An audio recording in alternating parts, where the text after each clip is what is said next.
Túlia. Boa tarde a todos. Hoje é dia 24 de novembro de 2013, é um domingo. O verbete é de número 2851, ele tem 6 páginas, 55 logias e 17 máximos. O título é Enunciação Pensênica, na especialidade Comunicologia. Quem redigiu o verbete é a veterana Ana Seno. Veteraníssima, né, Ana? A Ana Seno, ela é graduada em Letras, pós-graduada em Administração, Controladoria, mestranda em Linguística, brasileira, natural de Avaré, São Paulo, voluntária da Conscienciologia desde fevereiro de 2012, docente em Conscienciologia desde julho de 2005 e tenepsista desde dezembro de 2002. A enunciação pensênica é o ato ou efeito de a consciência expressar-se, buscando sintonizar o modo de pensar, sentir e agir nos solilóquios ou nas interlocuções em linguagem verbal, não verbal e parapsíquica em qualquer realidade multidimensional. Na pensenologia, nós destacamos o holopensene pessoal da comunicabilidade, a pensenização rígida influindo na enunciação, a base ortopensênica dos enunciados, a matriz pensênica do paracérebro, a linguagem humana estruturando a autopensenização intrafísica, a força presencial traduzida pela enunciação pensênica, a qualidade da enunciação pensênica advinda do autocontrole das emoções e paixões, o arcabouço pensênico da consciência, a enunciação rompendo a couraça pato-pensênica, o esboço da enunciação zoopensênica, a interferência do xenopensene na enunciação, a materialização sonora do pensene e a enunciação pensênica telepática. Na fatologia, a autocoerência verbaciológica, o dito e o não dito, a aplicação dos saberes comunicativos nas enunciações, o fator linguístico influenciando a enunciação, a autoconsciência do sujeito no discurso, a enunciação desvelando o perfil consciencial do enunciador, o vislumbre da paragenética pessoal no modo de enunciar, a extensão dos dicionários cerebrais propiciando a precisão comunicativa, a formulação de problema pelo enunciado, o anticonflitismo da pacificação individual enunciada. Na parafatologia, as parapercepções das pararepercussões da própria fala no outro, a paraenunciação multidimensional, a conexão multidimensional com o xenopensene, a relação direta da enunciação pensênica com o para-ambiente e com o nexus. No detalhismo, nós destacamos que tem 11 máximos.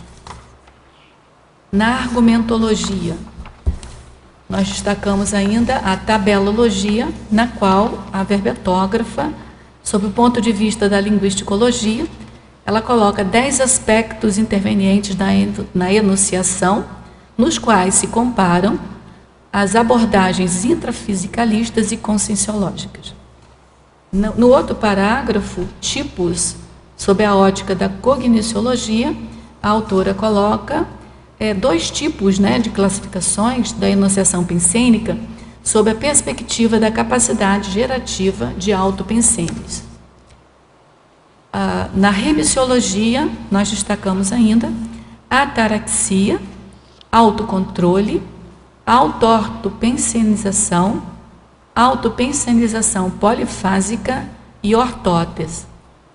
A frase enfática agora. A consciência intermissivista produz enunciações pensênicas, buscando uma autoqualificação comunicacional sadia, tarística, cosmoética, expandindo a retilinearidade do pensamento. Questionologia. Você já pensou em mapear o alto desempenho enunciativo? As enunciações pensênicas atuais são coerentes com os conteúdos da intermissibilidade? Na bibliografia específica, a Verbatov coloca 2 fontes de referência e na webgrafia uma fonte. Agora, a mega-análise elaborada pelo João Paulo. Signo, clareza, ataraxia, exposição, informação, significação, autoexpressão, automanifestação, autopensionização, autocoerência, pensamento, objetividade, retilinearidade, multidimensionalidade, neuroconscienciologia, intraconscienciologia, ortopensenologia, comunicologia, cogniciologia e pensenologia. Antes da gente passar aqui para as primeiras perguntas dos teletertulianos, nós gostaríamos de saber, a gente viu, né, que você é da área da linguística, mas a gente queria saber o que te levou a fazer exatamente esse título de verbete, esse tipo de verbete, esse assunto para verbete, o que te motivou e esclarecer para a gente assim, as suas pesquisas, o fundamento que ajuda a gente a entender o verbete. Claro, boa tarde a todos. É um prazer estar novamente aqui, né? Prazer é nosso. Aprendendo sempre mais e podendo contribuir também. Eu faço mestrado em linguística e esse tema, enunciação, faz parte de uma das teorias da linguística, que é do Émile Benveniste, que se chama a teoria da enunciação. Que vem da linha da pragmática, né? Dentro das pesquisas da linguística, tem uma tendência, né? Uma linha de pesquisa atual que começou nos anos 60, com o inglês John Austin, e depois seguido pelo americano, o John Searle, que criaram, né, os dois, a teoria dos atos de fala. Então, nessa teoria, coloca-se a questão da enunciação, o sujeito volta a ter uma posição central nos estudos da linguagem. Privilegiada também. Privilegiada, diferentemente do que já vinha desde 1916 com o Saussure, né, que trouxe aí a criação e a fundação da linguística, né, enquanto ciência, né, e, portanto, aí uma abordagem sistêmica, né, de tratar a linguagem de um modo estruturado, daí a linha chamada de estruturalismo. Então, vê a linguagem como um objeto mais distanciado do sujeito que o produz. Então, ficou aí umas 4, 5 décadas só tratando a linguagem dessa forma. Mas aí, então, entram esses teóricos, né, em ação para falar, não, é necessário estudarmos quem é esse sujeito que fala, que produz esse discurso, né? Então, daí a teoria da enunciação, né? Mas você acha que essas duas teorias se complementam? As duas teorias se complementam, porque iniciou com o atos de fala. O John Austin, ele escreveu um livro em 1962 chamado Como Fazer Coisas com a Palavra. Então, a partir daí, essas ideias todas que ele trouxe foi meio que revolucionário, né? Aí, em 1970, 69 e 70, o francês Émile Benveniste fundamentou, né, a teoria da enunciação, que aí ele realmente cuida. Não, ele é o Émile, porque existe também o Jacques, mas esse da teoria da enunciação é o Émile. Mas bem observado, porque nos franceses muitos têm nomes parecidos e aí varia o primeiro nome, né? E aí tem que ficar atento com esses detalhes. Mas me chama muita atenção isso, porque é a ponte de ligação que a gente pode fazer com a conscienciologia, porque o nosso objeto de estudo é a consciência. Então, como a consciência se manifesta? Como ela se autoexpressa? Então, associar a enunciação com o pensene é tudo de bom. Então, é essa a proposta, a essência do verbete é essa. Então, como que a consciência se manifesta, se autoexpressa? E já que nós estamos falando de Pensene, e Pensene é a junção dos três, né, pensamento, sentimento, energia, como que a gente sincroniza esses três elementos? O que eu estou pensando tem coerência e ligação com o que eu estou sentindo e com a energia que eu estou emanando, expressando? Isso tudo está funcionando de uma forma coerente, coesa, equilibrada, homeostática? Então, é essa grande discussão do verbete. Muito bom. E eu acho importante também, porque na Conscienciologia a gente estuda, né, a estrutura geral do Max-Mecanismo, estuda toda essa questão mais estrutural da Conscienciologia, mas o que importa no dia a dia mesmo é a manifestação pensênica da pessoa, né? Exato. Que é o que é o movimento da linguística, né? De sair da estruturação e olhar para quem fala. Exatamente. Né? Então aqui você está olhando para quem pensa, para quem manifesta esse pensênio. Né? Ô, Rosa, posso fazer uma pergunta dentro dessa explicação dela?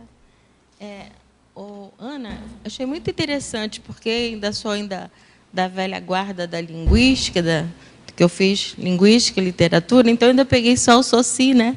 Uhum. E essa nova linha, né, realmente o próprio pesquisador, né, ele entrar e produzir a linguagem, se auto-pesquisar, não é isso? Mais ou menos que você explicou. Mas isso dentro da conscienciologia, porque na Saussure, na linguística, não há esse tratamento. O que é feito é como que você estrutura a sua fala e valorizando a colocação do eu e do tu. Então, existe uma forte ligação da interlocução. Então, vamos estudar como que é que se processa isso. Porque num diálogo, ora eu sou o eu e você é o tu, ora você é o eu e eu sou o tu.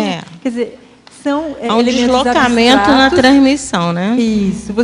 Você, conforme o seu turno de fala, você modifica o seu ponto de vista. Quer dizer, o eu tem um novo locus, né? Começa a ter um novo... Então, isso aí é que eu achei super interessante. Eu não conheço essa teoria do Emile, né? Emile, né? Emile Benveniste. Ele é mais conhecido como Apareceu em 1970, que você falou? Isso, a publicação são 2 volumes, Problème de la linguistique générale. Então, são 2 volumes, um em 69 e outro em 70, se não me falha a memória. E isso já tem traduzido, né, para o português, é possível ler a tradução. E aí ele expõe toda essa problemática, e ele puxa essa discussão para quem é esse sujeito que fala. Porque ele não aparece, né? Se fala tanto de uma frase. Por exemplo, eu sou de uma geração que estudei gramática na escola com frases prontas. Tipo, Maria foi à escola ontem. Eu fui ao supermercado. Esse eu, quem é esse eu? Não se discutia isso, né?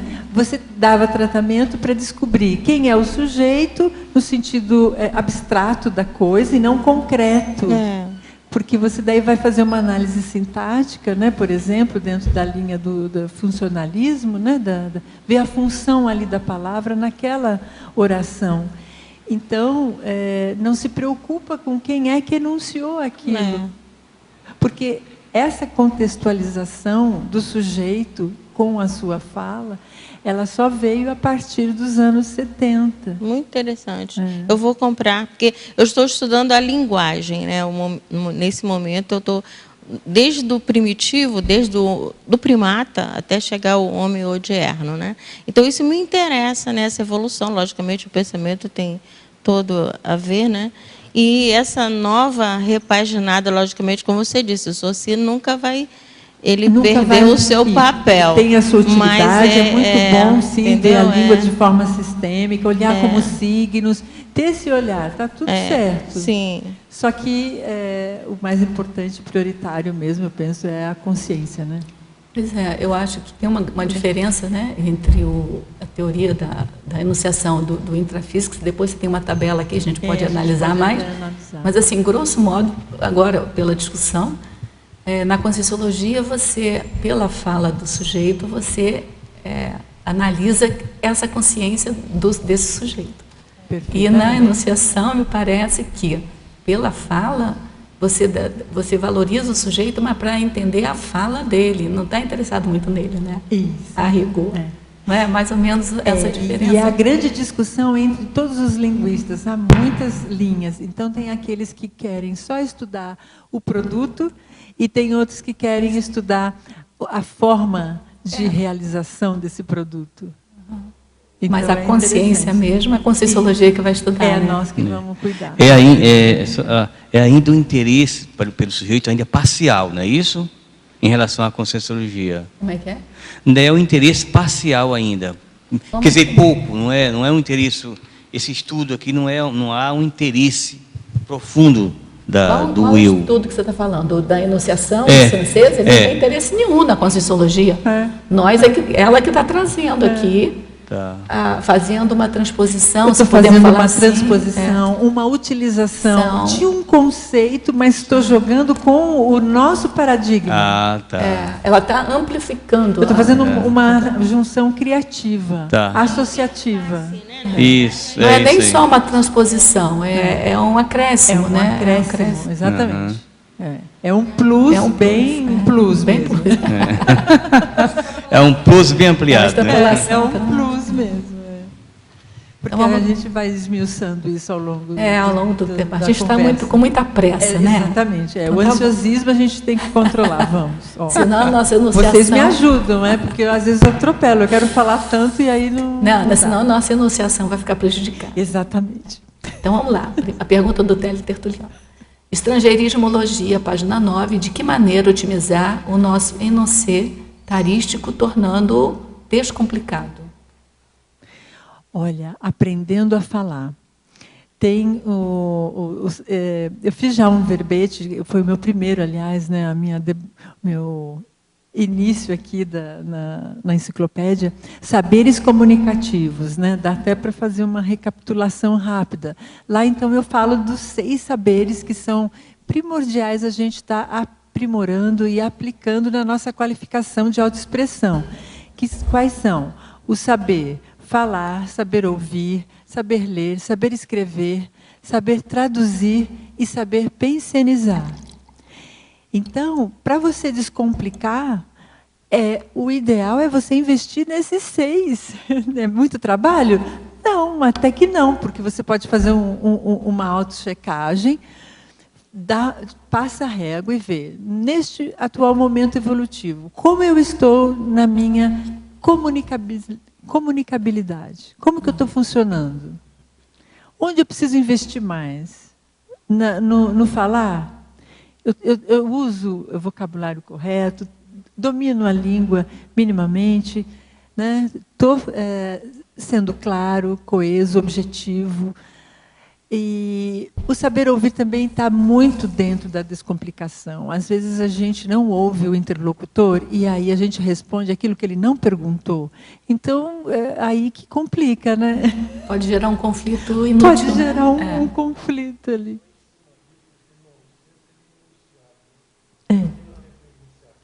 Está sem som ali, né? Uhum. Agora deu. Pegou. O énoncé, que é uma palavra francesa, deve ser enunciado. Perfeito. A tradução de énoncé é enunciado. Mas seria uma enunciação também aqui, no mesmo sentido de enunciar. Então, vamos definir as duas palavras. A enunciação é a ação, é o ato de enunciar. Enunciado é o resultado, é o produto do que você enunciou. Ok? Deu para perceber a diferença? E enunciar é você colocar para fora aquilo que você está pensando, né? Ou pela escrita, ou pela fala. Isso, de qualquer uma dessas formas. O gesto, o não verbal também. Isso, a comunicação não verbal, porque aí vai pela energia, né? Pelo postural, gestual e tudo mais. E enunciação, desculpa, mas qual é a diferença enunciado e enunciação? Eu não peguei. Você diz o que em francês ou no comum? Enunciar, enunciado, né? Por exemplo, você vai colocar um problema de matemática para você resolver. oração que você coloca como problema para você pensar e resolver, solucionar matematicamente, aquilo é um enunciado, ok? Ok. Quando você vai, por exemplo, falar para a Rosa, Rosa, nós precisamos comprar abacaxi no supermercado. Essa frase que você disse a ela é um enunciado. Você disse uma informação e o resultado dessas palavras, uma atrás da outra, gerou o enunciado. Agora, esse ato que você praticou, se você falou isso verbalmente, isso é a sua enunciação. Mas vamos supor que você resolveu, ela não estava presente, você resolveu escrever o bilhete e deixar lá na geladeira. Você fez o ato da enunciação por escrito e deixou lá registrado o seu enunciado, grafopensenizado. Está ficando claro? Okay. Então, aqui também na enunciação, ela está falando modo de pensar, é enunciação de agir, mas o de pensar também. Nossa, Arlindo, essa é a parte mais difícil daqui do verbete para a gente entender. Porque fazer as três coisas ao mesmo tempo, sincrônicas e de modo lúcido e qualificado, é bastante desafio, né? Em geral, a gente fala às vezes sem pensar. A gente fala aquilo que não está sentindo, ou que está sentindo e aí não fala. Quer dizer, existem N situações onde vai haver um desequilíbrio, uma dissintonia, um descompasso, uma não retilinearidade no seu pensene, no seu momento de enunciação. Mas a ordem está perfeita, que você pensa, sente e depois age. Podemos colocar isso em discussão, né? O que nasce primeiro? Eu acho. Porque quando você age, o pensamento... O ideal, eu concordo com a Linda, o ideal é esse. Pensar, sentir. Mas eu acho que é tão indissociável que não tem nenhuma... Quando você pensa, você já está sentindo, já está agindo. É tudo junto. Pensei em você. É indissociável. Então, a indissociabilidade, ela mostra que é junto ali, né? Que tem predominância. Você pode predominantemente falar, expressar pela ação, né? Sem pensar muito, quer dizer, o ato de pensar ficou um pouco mais debilitado, mas foi junto. Né? Tá junto. Tá junto. Tem esse sentido de estar junto, então, porque quando você pensa, você age. E você sente. Isso. O pensando também está nesse processo. Perfeito, Arlindo. Mas tem predominância, é isso que tem que pensar. Né? Porque senão também perde a razão de ser, da gente ter que pensar mais do que para não perder essa noção que o ideal é pensar primeiro. Mas é porque esse primeiro acho que é uma metáfora que a gente usa, né? Que é pensar predominantemente. Tem dois momentos que o pensamento em si, ele é ação, e se sente e tal. Mas existe aquela ação externa, isso que eu estava falando também. Você já agiu ao pensar, mas depois você age ao expor as coisas externamente. Então, aqui na dimensão, não, está perfeito aí o que você está trazendo. É bem isso mesmo que a gente pode clarear e procurar entender um pouco mais.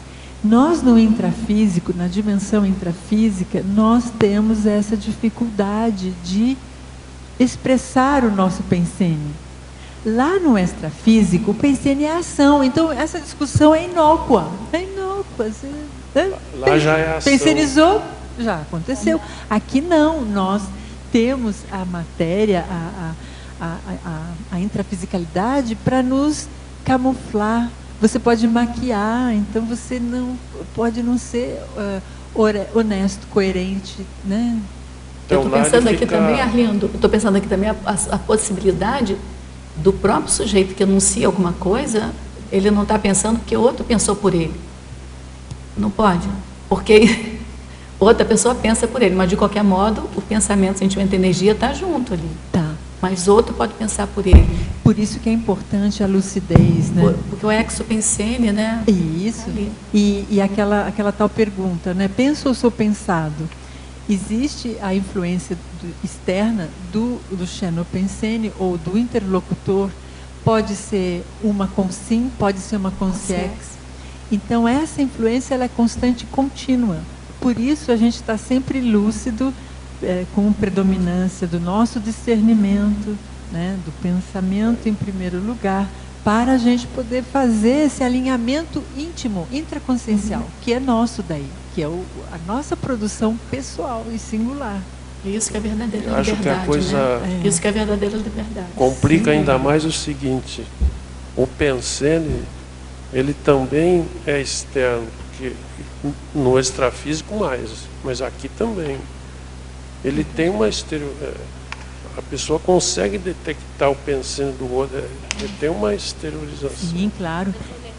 É pelas energias, claro. Pelas energias, pelo gestual. E quando é grafo Pensene, o texto nos revela isso nas entrelinhas. Isso é o que me fascina, que é a parte que eu mais gosto de estudar, que é a análise do discurso, né? Que aí você tem isso então, pronto. Né? Deixa eu só contribuir. Pegando o que a Rosa falou e que o Arlindo colocou agora, quando você enuncia um produto de um terceiro, né? Muitas vezes, né, ocorre o ruído de comunicação. Não chega, né, no interlocutor a coisa redonda. Por quê? A energia é do enunciador. Né? Você, às vezes, é pau-mandado, às vezes você serve de médio de uma situação. Certo? Você vai lá e dá o recado. Vou dar o exemplo mais corriqueiro. Sim. Então, você está falando, eu estou falando com a Ana, mas é uma coisa que o Antônio, né, tinha que ter falado. Né? Aí vem com a energia do Antônio. Aí a Ana, muitas vezes, ela não vai entender. Ela fala, Malu, mas que absurdo. Ou ela, às vezes, emocionalmente, aquilo pega ela. Entendeu? Então, eu percebo muito no dia a dia, né, essa questão porque aí pega a energia. Mas se for mais do que as palavras, uma situação positiva de assistência, também, por exemplo, de amparador, acho que funciona de forma diferente. Também, aí você vai se sentir, né? Você fala para a pessoa, você vai falar às vezes até para o outro. Eu já ouvi isso várias vezes, sabe? Nossa, aquilo que você me disse, né? Mas eu nem estava pensando aquilo. No papo saiu lá uma coisa que serviu, caso, né? É positivo. Né? É positivo. É positivo. Não existiria eu quis dar só o enfoque, né? Mas porque a gente faz muito disso no nosso convívio, no intrafísico, e não se dá conta que o que está pegando é a energia do Pensene. Eu vejo ainda que, embora a gente está aqui saturado, né, todo dia falando disso, a gente ainda, o Pensene, para a maioria, é o pensar. Não é o sentir e agir. A pessoa fala, não, porque eu pensenizei, ela até leva, muitas vezes, a mão para a cabeça, assim, ela está se referindo ao que ela pensou. Ela não está se observando o quanto ela sentiu, né?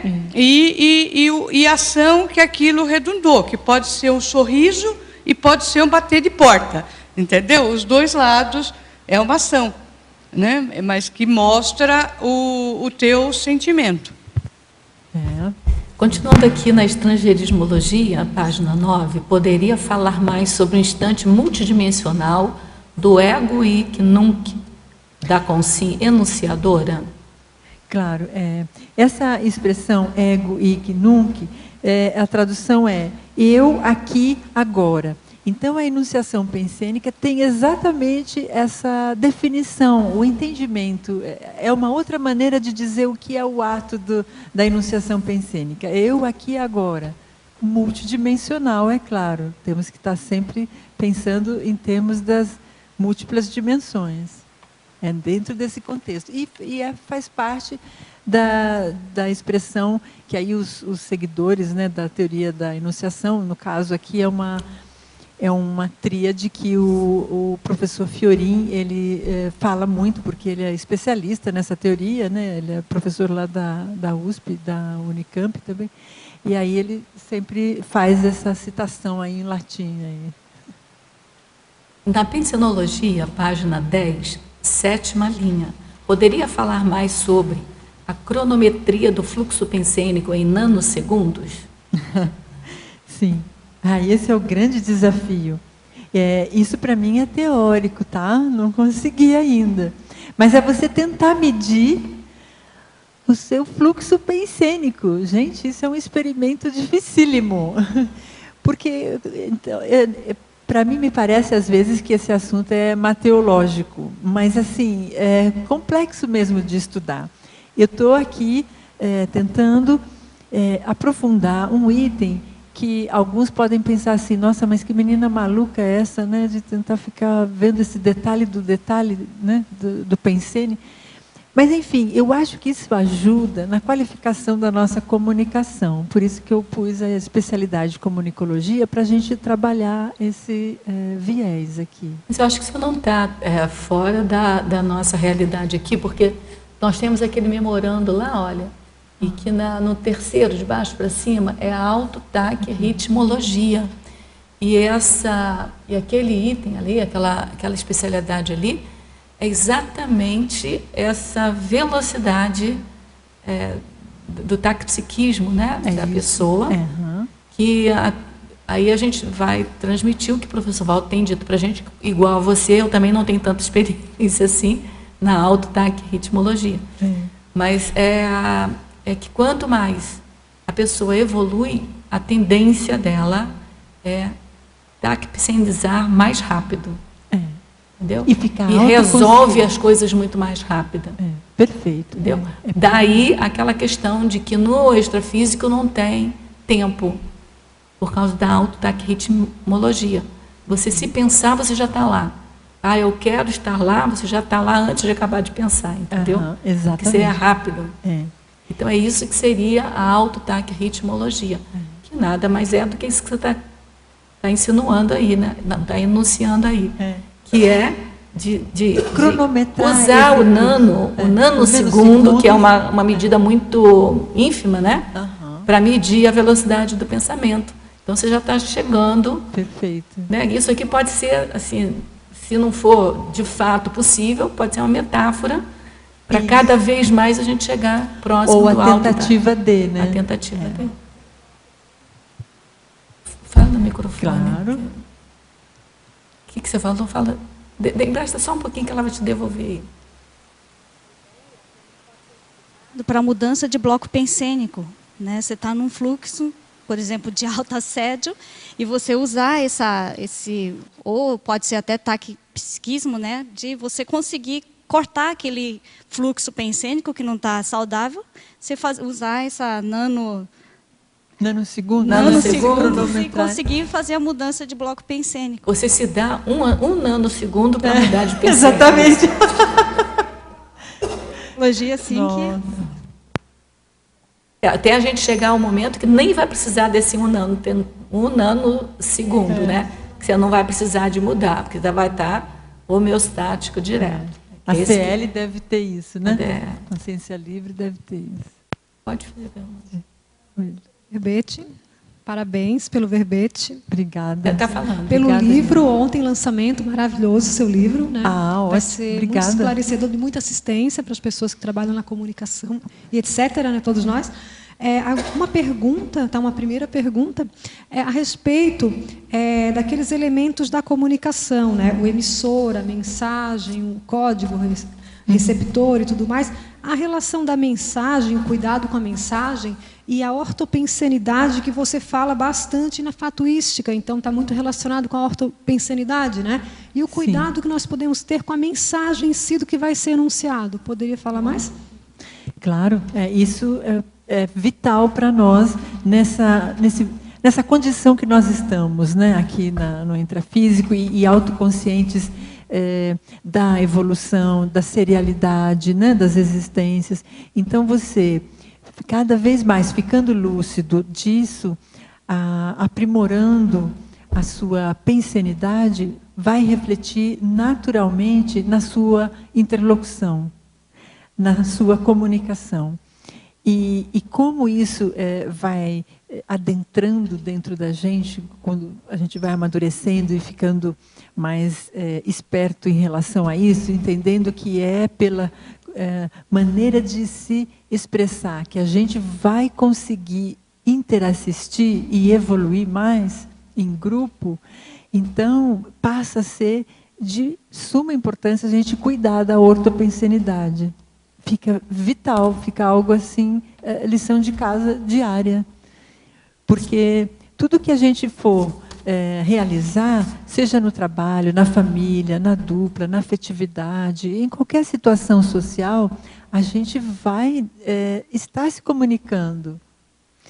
E aí, a qualidade disso é qual? Né? Eu estou trazendo para o cosmos uma homeostase ou uma, né, contribuindo para fazer uma entropia ou, né, contribuir para o lixão que muitas vezes tem em alguns ambientes, né? Sim. Ô, louco. Na página 10, em Fatologia, na 8ª linha, você poderia, por favor, falar um pouquinho sobre o vislumbre da paragenética pessoal no modo de anunciar? Sim. Esse item aqui eu gostei muito de ter feito, porque dentro da minha autopesquisa, eu tenho me observado muito na minha maneira de me manifestar, né? Como que é, assim, a linguagem que eu uso, o gestual, o tom de voz, a maneira de eu me comportar, como que eu realizo essa comunicação. Isso tudo tem a ver com as nossas retrovidas e que está acumulado aí, portanto, na nossa genética atual. A nossa genética atual, ela é denunciante, né? Eu diria assim. Então, veja só, às vezes a gente tem facilidade para aprender línguas.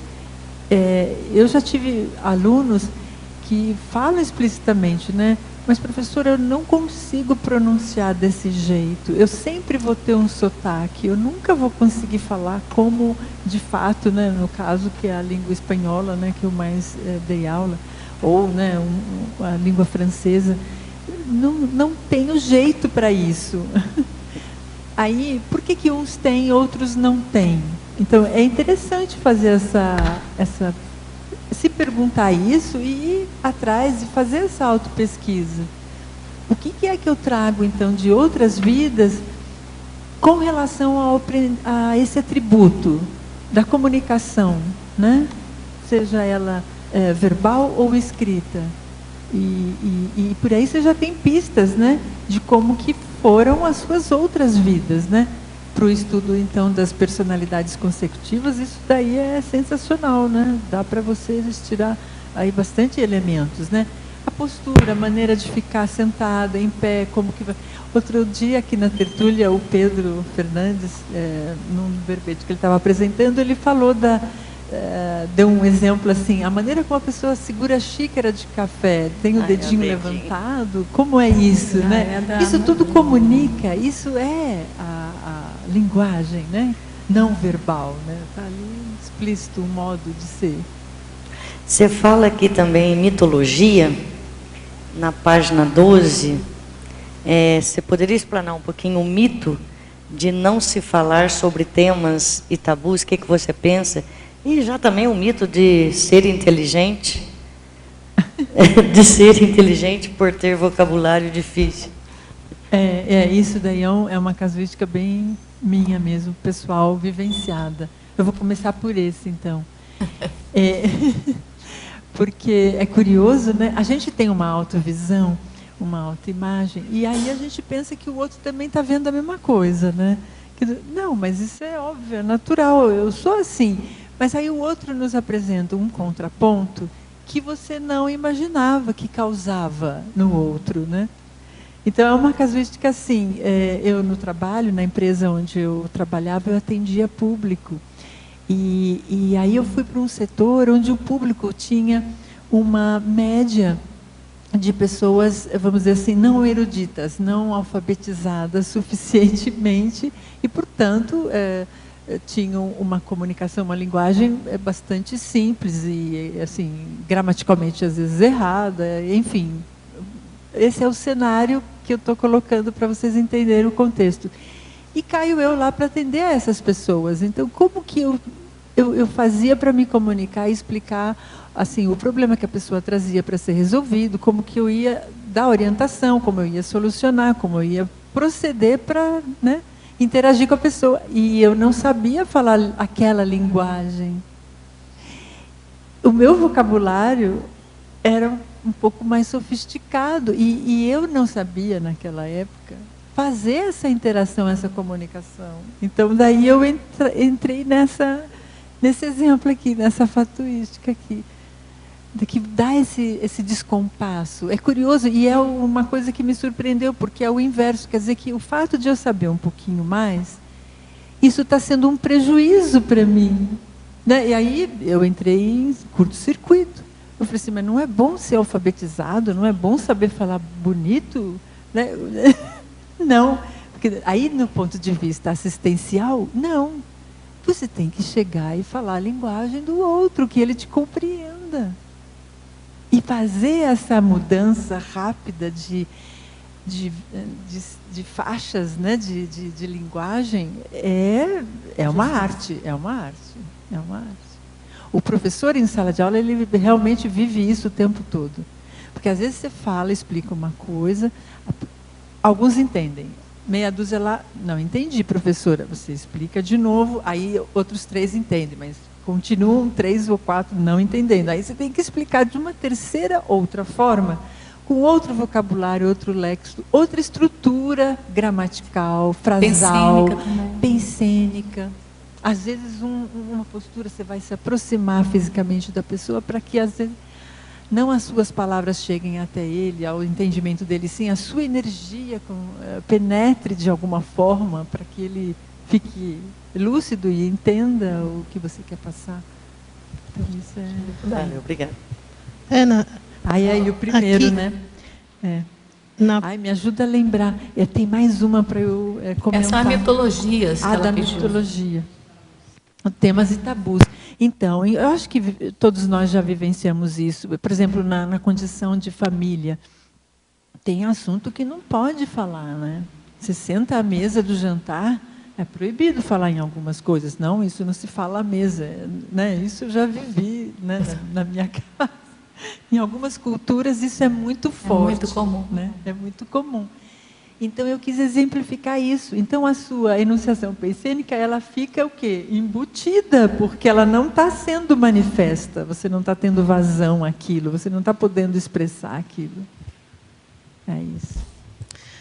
Ana, aqui na página 10, na pensenologia, tem 2 itens que eu gostaria que você aprofundasse. O primeiro está na linha 6, a jurisprudência ortopensênica. É mais ou menos essa questão que você citou agora, em sala de aula, são esses exemplos?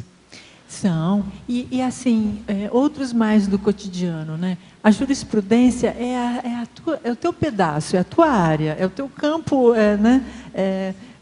Assistencial, o seu alcance e fôlego de assistência. Essa é a sua jurisprudência, né? E o quanto mais ortopensênico estiver isso, você vai ter mais chance de expandir isso, aumentar o quilômetro disso, né? Certo. E aí começa a entrar a questão daquela curva, né, de consciências para serem os assistidos, de modo os assistíveis. Os assistíveis, aí amplia, não só em nível local e geográfico, mas também multidimensional. Okay. Que você vai acessar mais bolsões extrafísicos. Esse é o meu desafio, conseguir acessar mais bolsões variados e diferentes. Ótimo. E tem também o último item da pensenologia, quando você coloca a enunciação pensênica telepática. Esse seria tudo de bom, né? Então, depois desse, só o conscienciês. É verdade, exatamente. Após isso, o conscienciês puro.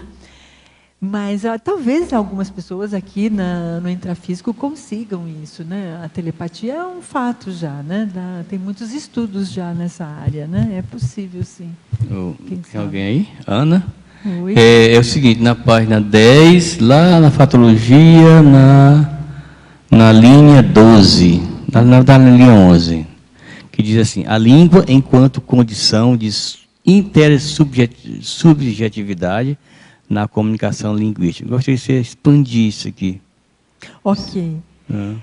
Subjetividade, isso tem aí aquela particularidade do sujeito, né? Isso. Quem está enunciando. O eu e tu, né? O eu com tu. Isso.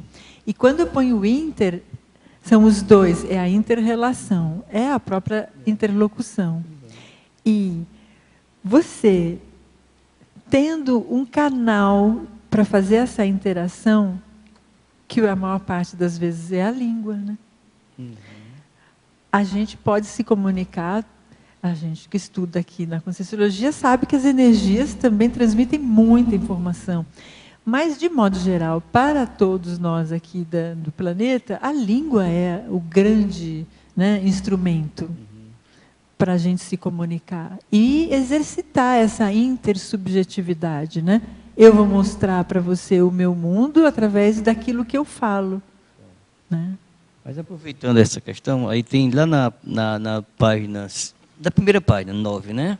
Quando se diz lá embaixo, mega pensenologia, lá embaixo, mega pensenologia, discurso é clareza. Nesse caso, essa relação desse mega pensene com aquilo que eu lhe perguntei sobre a intersubjetividade, porque quando você diz discurso é certeza, é clareza, e quando a pessoa discursa que não deixa claro, não é discurso nesse caso, né? Não tem essa intersubjetividade, né? Ela desaparece. Interessante a sua pergunta. Então, vamos começar pela definição do conceito. Eu estou tentando relacionar as duas situações, entendeu? Porque é interessante, porque discurso é uma palavra de polissêmica, ou seja, ela tem vários significados. Então, vamos pelo mais comum. Você pensa imediatamente no discurso político, né? A pessoa está discursando lá no palanque, está fazendo o discurso. Ou então, quando a mãe está ralhando com o filho, a mãe entrou no discurso lá, do sermão dela. Lá. Isso. Essas são assim, as acepções mais comuns e simples, né, da palavra discurso. Mas, assim, tecnicamente, dentro da linguística, o discurso é tudo. É a linguagem escrita, é a linguagem falada e é a linguagem não verbal também. Então, quando eu falo discurso é clareza, a minha proposição é que o ideal seja isso. Que o ideal. Seja claro, transparente, sem ruídos, que ele chegue da mesma forma que saiu de mim, chegue da mesma forma para você na sua recepção. É claro que tudo que a gente enuncia vai depender da lucidez do outro que recebe. Então, a recepção também precisa estar sendo pesquisada e vista, Sim. né? Sim. Que era o meu caso lá. Eu tinha vamos dizer assim, uma linguagem, né? Eu conseguia ser clara, mas para aquele interlocutor não era claro. Não era claro. Mas daí a importância da gente cada vez mais procurar escrever e falar de forma clara. Por isso da questão da intersubjetividade, quer dizer, um caminho de dois. Porque se a gente já fala dando margem à ambiguidade, aí mesmo que o nosso interlocutor vai nadar de braçada na ambiguidade, né? Então, a gente sendo mais clara, mais objetiva possível, dentro daquilo, com a linguagem mais precisa, dentro daquilo que a gente quer transmitir de ideia, aí a gente não vai ter controle sobre o que o outro vai pensar sobre aquilo, mas pelo menos a gente fez a parte da gente. E além disso, evita os xenopensenes, né? Os xenopensenes. Também evita quando você fala com clareza. Ana, o Foucault, ele tem uma noção um pouco diferente de discurso e enunciação, né? Você estuda o Foucault também na análise do discurso, né? qual é a diferença para o Benveniste e Foucault? Assim, o que eles pensam a respeito? Ah, entendi. Nossa, agora a discussão vai ser de alto nível, né? Vamos ver se a gente dá conta. Sempre franceses, né, para fazer essa... Ai, ai. Então, tem uma obra do Foucault que é a Ordem do Discurso. Lá ele faz, ele é um livro pequeno, na verdade, a conferência inaugural quando ele assumiu a cátedra no Collège de France.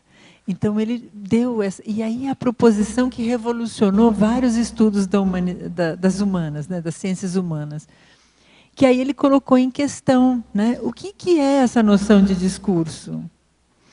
E ele abarcou todo o conhecimento humano e que tudo é movimentado pelo conhecimento, pelo saber.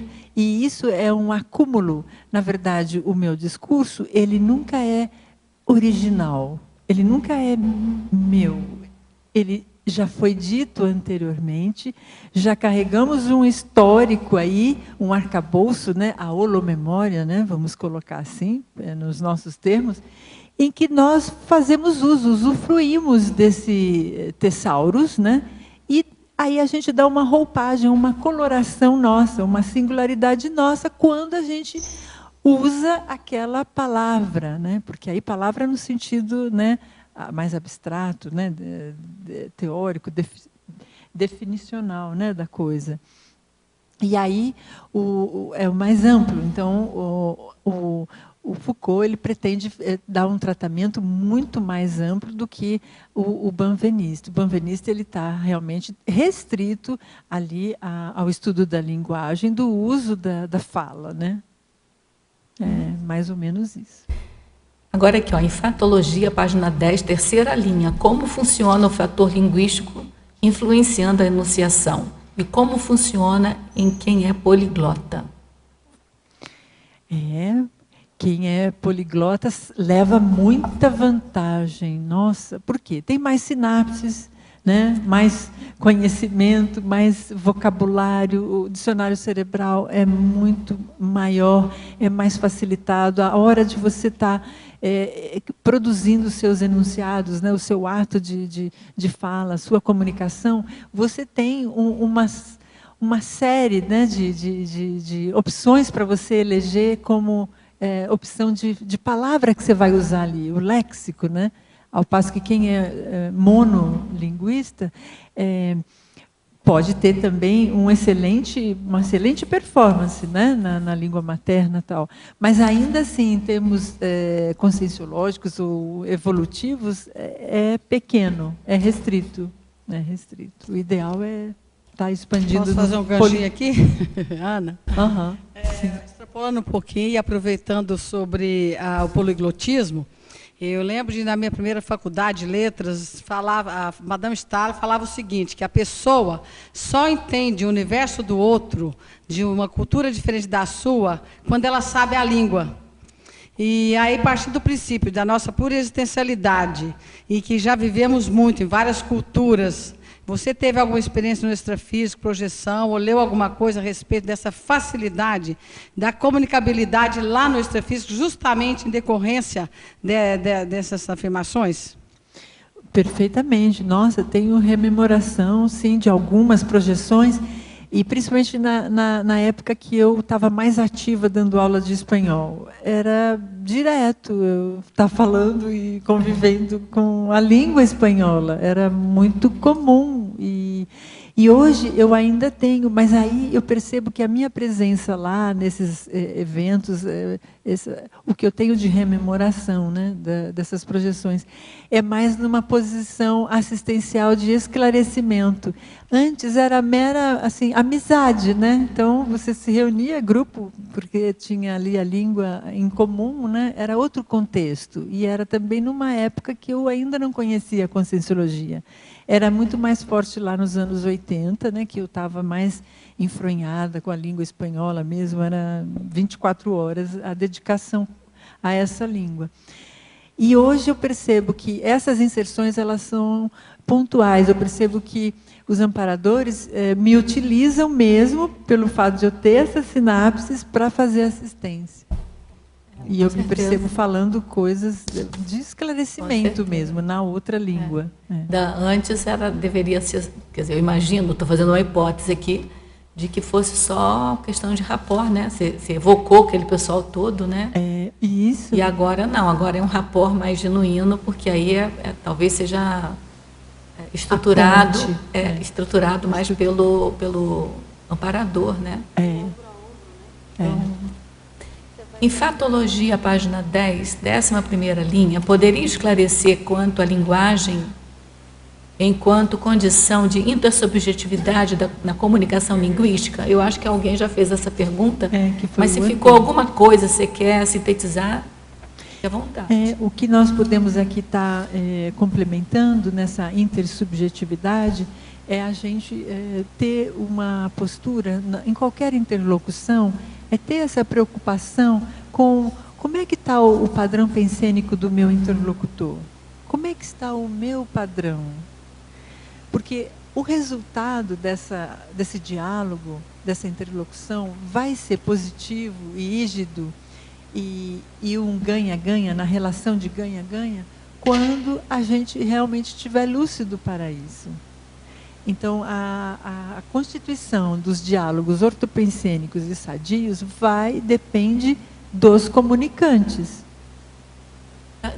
Para mim também passa uma ideia, eu queria saber o que você pensa. Porque como é intersubjetividade, então o que a gente fala, por mais que a gente estruture bem, por mais que a gente queira ser fidedigno ao pensamento, a gente ainda tem uma subjetividade ali. Então, numa conversa, a gente ter claro que a conversa, a interlocução é intersubjetividade, exige da gente uma postura mais flexível. Você acha que passa por aí também? Passa sim. E eu acho que nós, no intrafísico, nós estamos muito limitados pela palavra. Porque há coisas que a gente sente na nossa intrasubjetividade, que é sinônimo de intraconsciencialidade, coisas, vamos colocar assim, entre aspas, que a gente não consegue expressar. Não há palavras. Não tem uns momentos assim que você, no meio da conversa, você para e fala assim, mas eu não encontro a palavra certa. É isso, mas não é isso. E aí que é o singular, né? Tem sentimentos, principalmente quando se trata de sentimentos. É difícil haver a palavra exata para traduzir exatamente o que você está sentindo. E eu, nessa minha autoanálise em relação a isso, eu percebo que passa pela incompreensão nossa das nossas emoções. A gente não mapeou adequadamente quais as emoções que existem, como eu sinto e reajo em relação a cada uma delas. Eu percebo, eu sei diferenciar amor, alegria, tristeza, raiva, ódio, ira, cólera. Quer dizer, como que é isso? São meras... Porque se existem palavras diferentes, então a coisa é diferente, não é? Eu imagino assim. E assim como existe o nanosegundo para a gente ficar captando, que é difícil, existe esse milímetro de acepção das palavras que a gente não alcança. Mas é exatamente aí que eu queria voltar aqui. Por exemplo, a mesma palavra dita por você e por mim pode ter significado diferente dependendo do seu arcabouço pensênico. Pode, só pode. Então, é isso que eu acho que chamar atenção para essa intersubjetividade faz a gente, reclama da gente, maior flexibilização, não levar o que o outro falou ao pé da letra. É nisso, sabe? É nisso, e eu vou mais longe. Mais uma disponibilidade, assim, para entender mais o outro. Tem um pouco também a ver, na minha opinião, com aquele binômio auto-perdão e hétero-perdão. Quer dizer, você às vezes compreende, não, eu falei isso porque eu estava irritado, e o outro pode ter falado também porque estava irritado, entendeu?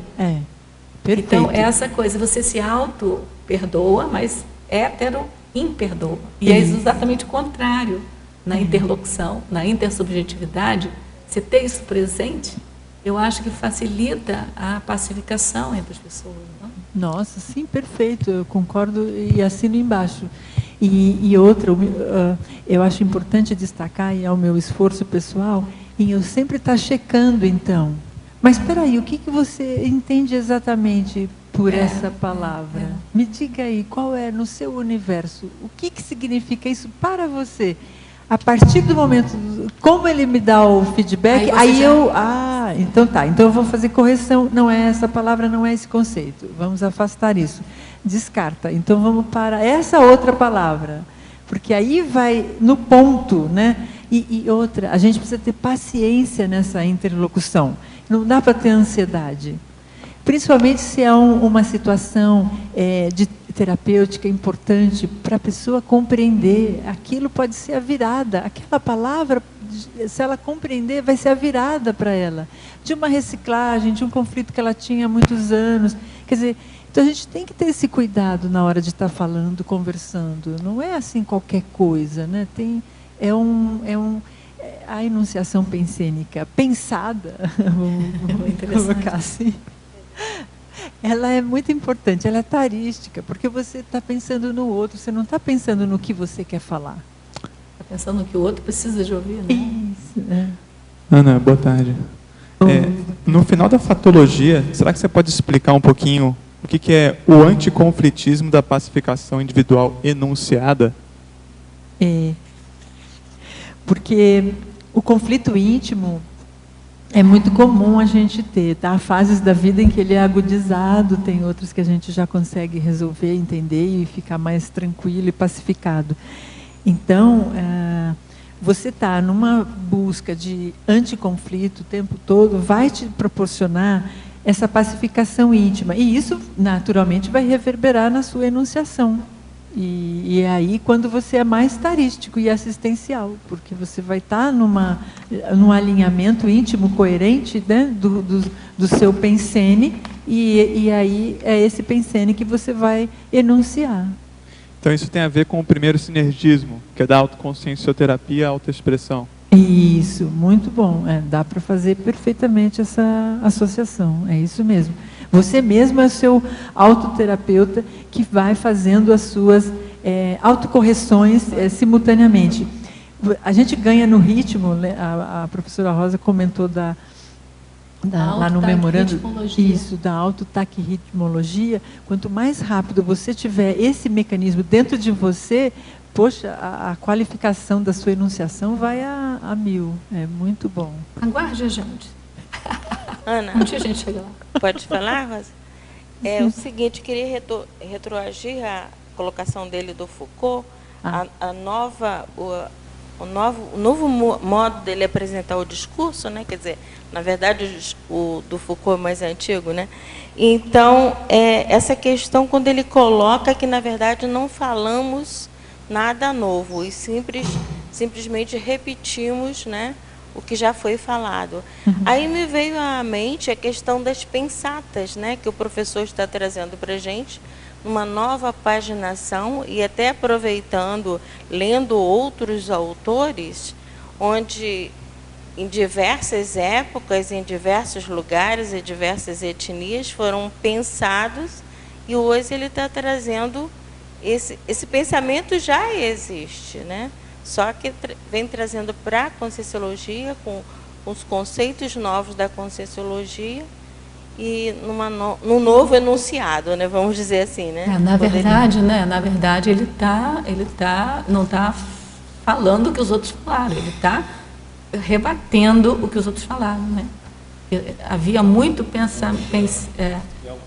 Que é o que o Foucault também ele denuncia a ideologia que está por trás de uma ciência, está fazendo uma triagem, né? Uma triagem dos pensenes. Ele está, na verdade, fazendo uma refutação, porque do jeito que você falou, Rosa, parece que ele está pegando aquela ideia que já foi falada, que foi muito bonita no passado, e ampliando. Não é isso que ele está fazendo. Quis dizer o seguinte, ele está refutando com outros. Eu quis dizer o seguinte, que já vinha antigo, uma forma de pensar mais conscienciológica, combatendo, não é a palavra combatendo, não é bem a palavra, mas refutando mesmo, né? Fazendo um contraponto. Eu quis colocar em relação ao Foucault, algo que já existia de uma forma distorcida, muitas vezes, até pela colocação do do como o povo pensava, né? E o professor está trazendo hoje com uma nova roupagem dentro do pensamento da Conscienciologia. E dentro, quando você falou até a questão do arcabouço mnemônico, aproveitando esse arcabouço mnemônico, até com a forma como a humanidade se pronunciava, se enunciava, né? E trazendo em forma de pensatas, com uma nova roupagem, com a triagem, com a intervenção da Conscienciologia. Olha só, a intersubjetividade é uma coisa de fato, né? Quando ela fala nova roupagem, o que eu identifico? A essência está ali, bota só uma aparência diferente. Para mim, não é isso que está sendo feito, entendeu? Ele desmonta, ele implode aquele conceito, entendeu? E refaz aquele conceito numa abordagem renovada. Então, ele não está dando uma nova roupagem. Entendeu, Rosa? É isso que é uma intersubjetividade. Você tem que entender o que o outro está pensando. A nova roupagem. Então, eu acho que você não pode é pegar uma um trecho, por exemplo, e pegar totalmente, desconstruir, você fazer um novo texto, né? Que é o paratexto, e você está fazendo uma nova roupagem. Então, eu acho que o ponto melhor para a gente estar pegando disso tudo que a gente está discutindo é a questão da criatividade, da Nelverpon. Vai ter coisas novas de fato que estão chegando no planeta, no conhecimento da humanidade. Eu penso, é um percentual pequeno, porque a gente tem um arcabouço mnemônico grande, né? O tesauros acumulados de conhecimento, né, da humanidade é grande, e nós estamos ainda meio que reproduzindo isso, mas há os momentos de insight em que a gente traz, muitas vezes, ideias originais do extrafísico, que aí entra a questão da criatividade. Como é que você vai ter os insights? Novo, né? Nós temos que começar também a pensar sobre esse viés. E o insight é esse instante que eu queria captar em nanosegundos, né? Porque ele vem de onde? Ele nasce onde? Né? Como a gente estuda isso? Metodologicamente, esse foi o desafio para mim na proposição desse verbete.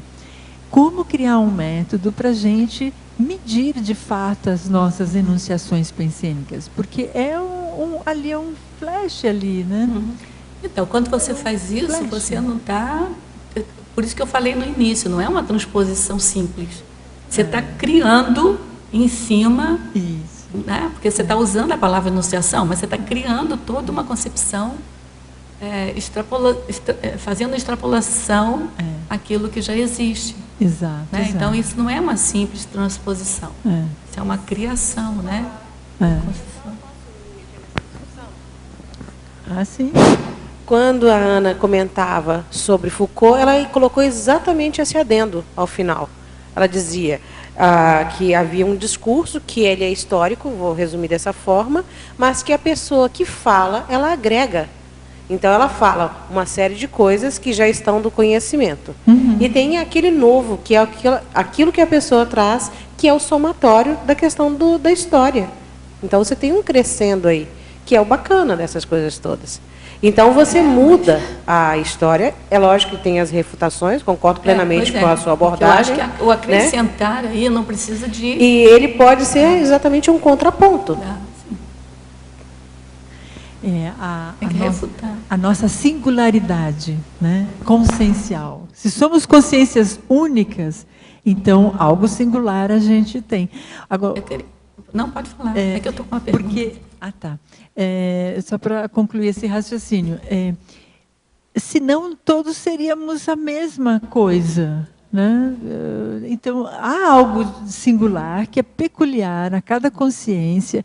E isso, quanto mais lucidez a gente tiver e mais maturidade, né, se estivermos lá no topo da escala evolutiva, e isso deve ser fantástico, porque é aí que você vai ser mais singular ainda. Né? Nesse momento, a gente é meio macaquinho, né? Fica repetindo coisas e não ainda somos tão originais assim. Mas a ideia é que a gente seja e manifeste aquilo que a gente é. Né? Em pensionologia, só um instantinho, porque eu estou com um monte de pergunta aqui, um minutinho só. A professora Ana Seno, Em Pensenologia, página 10, sexta linha, você poderia detalhar sobre a busca da ortopensenidade do domínio social? A influência do social na gente, na nossa manifestação, é grande. Dependendo do ambiente que a gente entrar, vai exigir de nós essa ortopensenidade constante. Qual é o autodomínio que você tem sobre você mesmo? Você vai, então, tornar-se daquele grupo que você entra, ou você vai manter a sua personalidade, quem você é? Vai ser autêntico? Como que é essa sua interação social? Como que você mantém a sua fidelidade, né, íntima com a sua pensenidade? Essa é a grande pergunta que a gente é bom a gente responder, né? Como é que é? Na Pensenologia, mesma página, 9ª linha, você poderia fazer um comentário em relação à qualidade da enunciação pensênica advinda do autocontrole das emoções e paixões? Sensacional. Essa daí é uma que eu venho trabalhando bastante, porque onde a gente é pego, né, nos nossos deslizes, né, de enunciação, na hora que a gente deixa claramente transparecer uma emoção, e às vezes essa emoção ela não é tão bonita assim, né? A gente pode estar querendo camuflar, ou então a gente realmente extravasa e enuncia uma energia que é potente, mas negativamente, não assistencial. Então, esse autocontrole, esse autodomínio das nossas próprias emoções, vem aí dentro da tríade do Pensene. A gente tem que trabalhar tudo junto, indissociável. É o grande desafio, né, a ser trabalhado, né? A verbetógrafa poderia dar sua opinião sobre a paixão? Seria a paixão um sentimento rígido, ou a paixão é sempre, em qualquer aspecto, patológica? Nossa, boa pergunta, hein? Eu chamo isso de saia justa. Então, nós podemos pensar em várias acepções da palavra paixão. A paixão dentro do contexto amoroso, de uma relação afetiva, é evidente que eu vou priorizar o afeto, um sentimento mais elevado, o que, entre aspas, amor, porque é tão complexo, todas essas palavras, não é paixão, elas estão... Né, Ana? Oi? Amor não é paixão. Exatamente. Então, é bem diferente. E a paixão algo tende a ser fugaz, instantâneo, uma coisa de momento, de uma expressão muito rápida no espaço de tempo da nossa existência. Ela não perdura, ela não é de uma constância. Agora, se a gente colocar assim, no sentido figurado, eu tenho paixão pelo aquilo que eu faço no meu trabalho, aí eu acho válida a colocação da palavra. Mas se houver a compreensão da mesma forma que eu penso da paixão pelo trabalho que eu faço, se o meu interlocutor também entender assim, então ok, está feita a comunicação. Sim? Está sem som.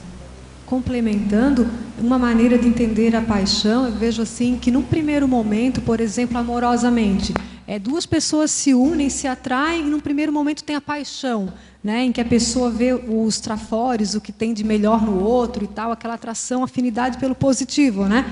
Agora, o importante é ter a lucidez de logo transformar aquilo num afeto equilibrado, amor, não deixar muito tempo pela paixão. Pois é, só que tem que na Conscienciologia a gente tem o conceito de dupla evolutiva, que rompe com tudo isso, tá? Então, qual é o conceito de dupla evolutiva? É de você não ficar olhando para essa paixão, que o povo chama de paixão, que é essa atração. É claro que tem que ter uma atração sexual, afetiva qualquer, mas, por exemplo, a tese em si, que eu estou falando, o conceito da dupla evolutiva em si, é a busca de um parceiro para fazer assistência. Entendeu? Então, assim, é óbvio que aí você também está partindo do pressuposto que você tem esse amor puro e afetividade por qualquer consciência, independente até de ser gente ou ser animal. Entendeu? Então, assim, tem que ter uma noção, se a gente quer propagar a Conscienciologia, a questão dos conceitos da Conscienciologia, eu acho que tem uma necessidade aí qualquer da gente modificar essas concepções desses conceitos que não deixam você avançar. Entendeu? Então, esse conceito de paixão, eu compreendo o que você falou, tem vários significados para ela, né? Uma palavra polissêmica também, dependendo do emprego que você dá para ela. Só que, assim, essa paixão que está sendo falada de perda da razão por alguma coisa, para a gente isso não tem razão de ser. Não tem. Aliás, tem que ser... Não tem, porque senão você não avança nos conceitos da Conscienciologia. Isso. E é algo que tem que ser até combatido, evitado, trabalhado, autocompreendido. Aí a autoconsciencioterapia, eu lá no meu livro eu apresento um método de autoanálise das emoções. E lá eu proponho esse desafio, que é entender o fato, você pega um fato qualquer, uma vivência sua, e vai captar a emoção que está envolvida nesse fato, qualquer que seja ele. E aí, se você captou uma emoção, vamos dizer assim, não positiva, então qual seria o sentimento equivalente àquilo na categoria de trafor? Então, aí a gente sempre tem que pensar no melhor, almejar o melhor, o trafor. A gente tem também no memorando, né, que são os itens lá de uma... Assim, aquele memorando são lembretes para a gente colocar na meta a nossa evolução. Então, do segundo de baixo para cima é a autotransafetividade. Entendeu? Que a autotransafetividade é porque é da própria pessoa, então é um desenvolvimento pessoal, íntimo, né? E a transafetividade é além da afetividade comum. Então é isso que a gente está aqui. Não é que a gente saiba viver em transafetividade, mas é isso que a gente tem que botar. A proposta é essa. Então é esse que é o verdadeiro sentimento buscado pela evolução. Claro. Essa questão da dupla evolutiva é muito séria, né? Então, no caso da paixão, que a pessoa identifica, logo está transformando. Quem sabe foi um assediador que te colocou aquela... eu já tive experiência com relação a isso, entendeu? Entendeu? E não era nada de paixão, não era nada de dupla evolutiva, não era nada. Entendeu? Era simplesmente... Era mais para desviar a gente. Até eu detectar que aquilo era uma terceira consciência, uma consciência, que estava fazendo aquilo ali, porque a ela interessava aquilo, eu fiz 6 meses de consciencioterapia, entendeu? 6 meses.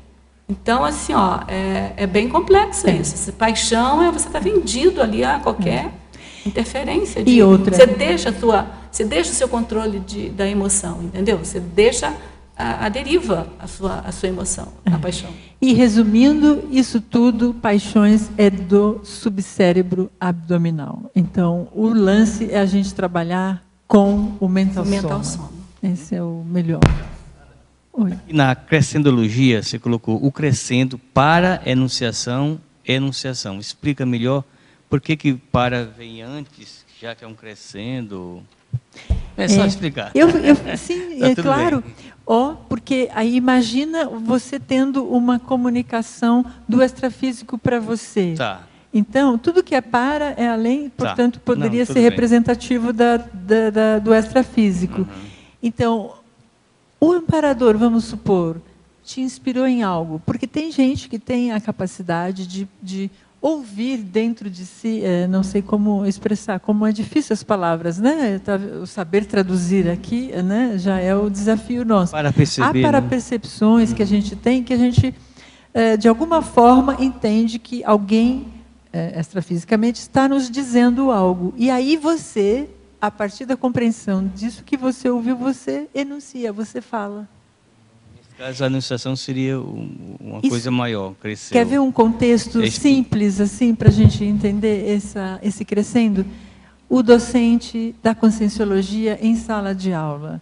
Você está lá no seu campo assistencial, né, dando a sua aula.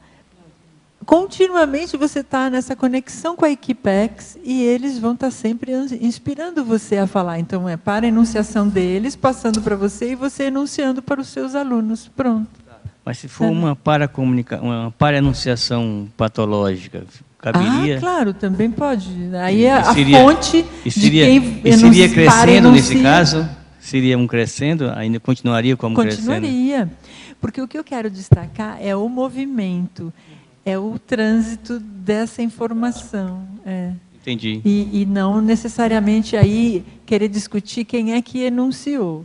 Então, pode ser um assediador, pode ser um amparador. Cabe ao nosso discernimento, né, perceber isso. Ana. Oi. Aqui atrás. Na página 10, na pensenologia, na 8ª linha, a autoexpressão da falácia lógica da autopensenidade. Você poderia explicar um pouquinho, expandir essa ideia, por favor? A autoexpressão da falácia lógica da autopensenidade. Existe, às vezes, os autoenganos, né? Você faz, às vezes, uns entendimentos tortos, enviesados, que não são corretos, não são pertinentes, não são verdadeiros. E você acredita naquilo. Você tem a crença de que aquilo seja uma verdade para você, e aí você vai estar reproduzindo aquilo. Às vezes é um autoconceito distorcido, você tem uma autoimagem distorcida. Então você tem... isso para você é uma falácia que talvez você não tenha detectado ainda, né? E que aí é só mesmo a autopesquisa, ou um feedback de alguém, de um interlocutor mais atento, mais apurado, mais com a intenção de te ajudar, te compreender. Aí você pode desmontar essa falácia e chegar aí na sua auto-verdade, né? Auto-verpom. Ok. Só mais uma pergunta. Era na principiologia o princípio da equalização holopensênica, e se ele tem relação com as duas últimas linhas da parafatologia, a conexão multidimensional com o xenopensene e a relação direta da enunciação pensênica com o parambiente como nexus. Sem dúvida. Essa equalização holopensênica é você estar nos diferentes ambientes entendendo como é esse holopensene, saber descrevê-lo, identificá-lo para percebê-lo. E, com isso, você saber se situar dentro desse contexto e como se comportar. Porque não basta só a gente estar de corpo presente num determinado ambiente. A gente está naturalmente produzindo pensenes ali dentro. E se a gente não está lúcido para essas enunciações que a gente faz, inconscientes muitas vezes, você está interferindo e não está sabendo, né? Ou você está sendo influenciado e também não está percebendo. Então, ficar atento nisso. Olha como é importante a lucidez, né? E olha quanta coisa a gente tem que administrar, gerir. A autogestão holossomática é enorme. E, no entanto, a gente faz, assim... E isso, às vezes, mecanicamente, né? Nem para muito para pensar. Por isso que, às vezes, a nossa enunciação sai e fala qualquer coisa, né? Oi. Então, anterior, que fala... Bota assim. Tá. Que falou sobre a questão da lógica, né? Quer dizer, nem tudo que é dito com aparente lógica é realmente lógico, né? A questão dos aforismos antigos, o professor Val tem detectado muitos deles, que é uma furada. Sim, quer ver uma bem simples, bem popular. Se mata 2 coelhos, como é que é? Mata 2 coelhos com uma palavra só. Quer dizer, você está matando... Quer dizer, o ideal seria acariciar 2 coelhos com a mão só, né? Trazendo para a simplicidade, né? Tá certo. Pode falar, então. Fala, Érica. Fala, então. Oi. 1, 2, 3, 4. A sexta, de baixo para cima, o modus operandi na fatuística, o modus operandi de pensenizar, definido pela paragenética, né? Um dos meus temas de pesquisa é a flexibilidade pensênica, em função da rigidez, né? Então, você pensa de um jeito e aquilo tudo você quer encaixar dentro daquela forma pensênica, né? E aquilo não dá certo, porque tem muita coisa que extrapola, né? E aí você não consegue compreender. No meu caso, quando eu não consigo compreender, isso gera uma certa irritabilidade, um certo mal-estar, e faz com que eu queira colocar a minha forma de pensar dentro daquilo. E, na verdade, não é possível, porque aquilo é muito mais amplo do que a forma com que eu estou pensionizando.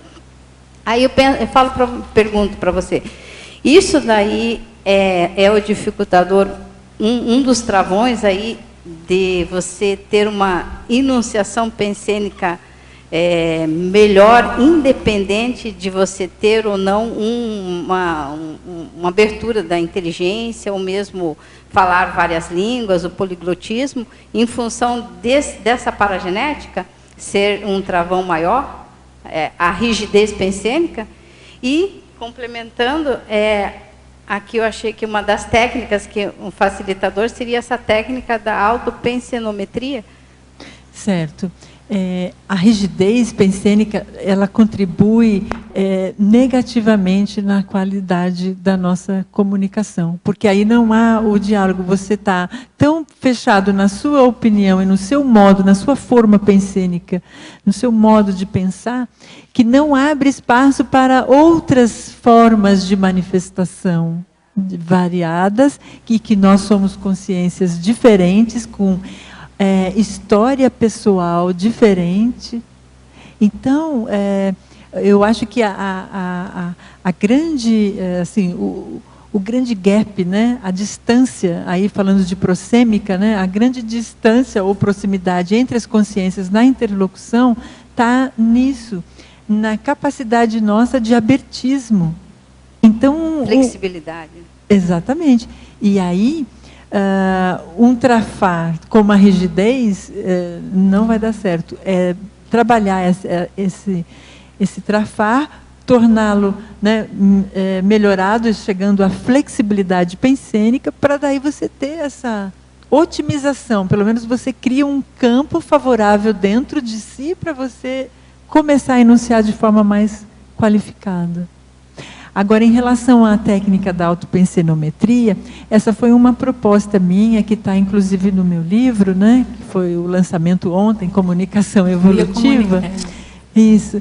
E lá, então, essa técnica é o desafio da captação do nanosegundos dos pensenes. Então, como é?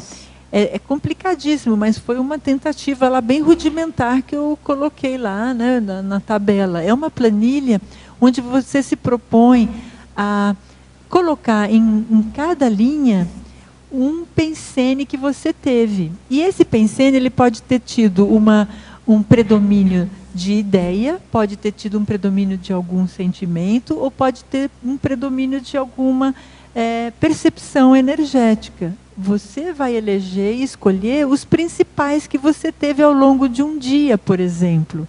Você elege assim, não, essa semana eu vou preencher toda essa planilha.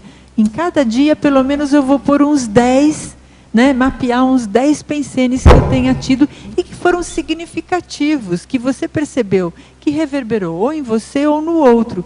Com esse mapeamento acumulado em uma semana, você tem ali, vamos supor, uns 50, 60 pensenes para você. Ali você já tem um material ótimo de autopesquisa.